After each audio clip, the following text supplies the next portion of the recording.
Welcome to our Mindset Motivation. Today we're going to be reflecting on the quote by Viktor E. Frankl, "Between stimulus and response, there is space. In that space is our power to choose our response. In our response lies our growth and freedom." Let's break that down in a practical way. What Frankl is saying here is that when something happens to test or challenge you, there is actually a moment between that and the action you take, and you can use that space to choose your response. And the way you respond to things can become portals for growth, moments where you release the mindsets and beliefs that keep you stuck and limit your potential. Many popular songs glorify the immediate clap back or going 0 to 100 real quick. Frankl's quote is inviting you to examine the power in pausing at 0. And if that seems foreign or nonsensical to you, that makes total sense. And we can look to conditioning for some reasons why. Take one of the songs I mentioned above. In it, Drake is going in about how he has no chill and will go at you in a second. I guess it's supposed to be threatening or at least intimidating enough so that it makes one think twice before crossing him. You don't want to see what happens if he gets to 100. But honestly, just take a moment and think about all the energy you waste anticipating what you might do if someone crosses you. When your mind stays focused on defense, it starts scanning for threats everywhere. It might surprise you to realize that just by focusing your attention on that, you're actually attracting those situations to you. All that energy spent trying to protect yourself from threats that haven't even happened are what caused those threats to become real in your life. Oh, yeah. The creators of mainstream music know exactly what they're doing when it comes to that. If they can create music that's catchy and memorable enough for you to repeat it, it gets in your mind, in your body, in your spirit, becoming the energy that you embody, which then becomes the energy that you express. What you put out there is what you get back. On a personal tip, I have a non-confrontational nature.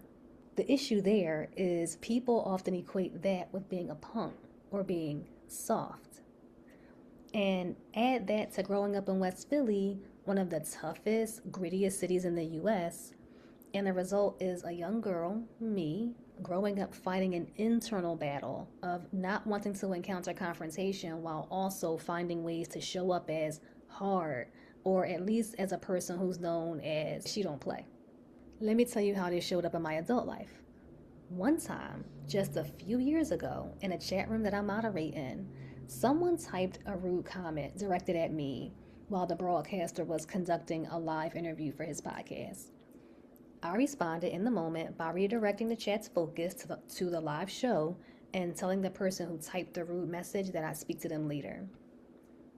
When I shared the story with my best friend, she low-key admonished me, saying that was the wrong way to handle it and that the community would think I'm soft.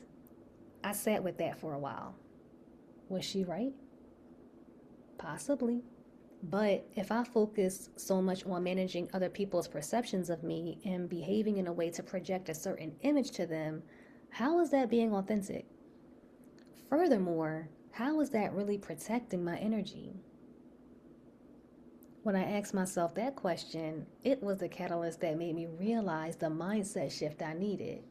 Instead of focusing on protecting my energy from being attacked by others, I just need to be in sturdy command of my energy, meaning I sustain myself and I don't lose myself. What I mean by lose myself here is behaving out of my character just to prove I don't even know what, that I don't play, I guess.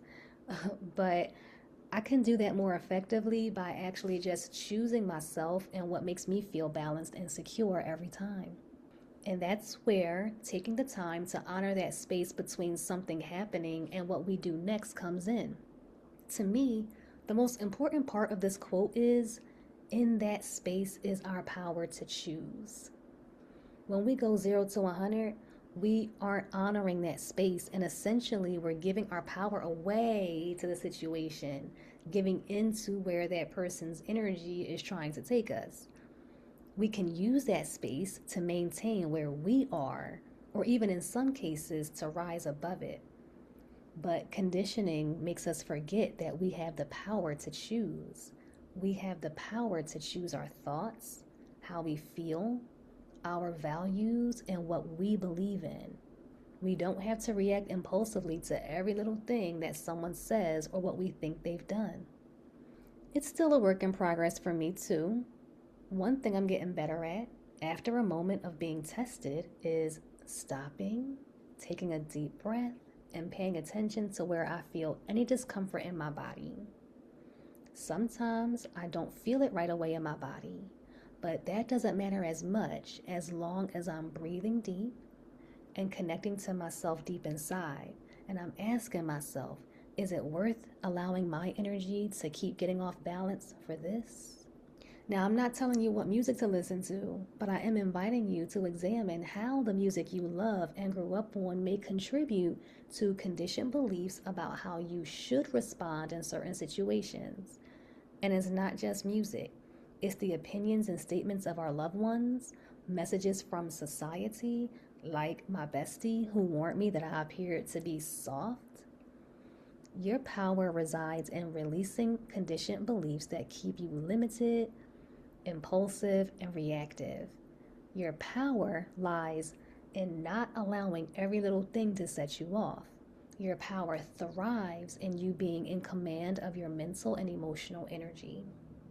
Sometimes it may be necessary to have a confronting conversation with someone, but you can do so from a place of clarity and calm that honors both your integrity and the one you're speaking with. You can get your point across without having to be volatile or hurtful, and you won't be seen as soft with that negative connotation.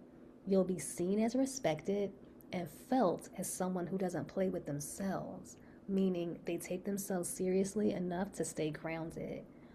And that's why you don't have the time or energy to play with others. Journey on.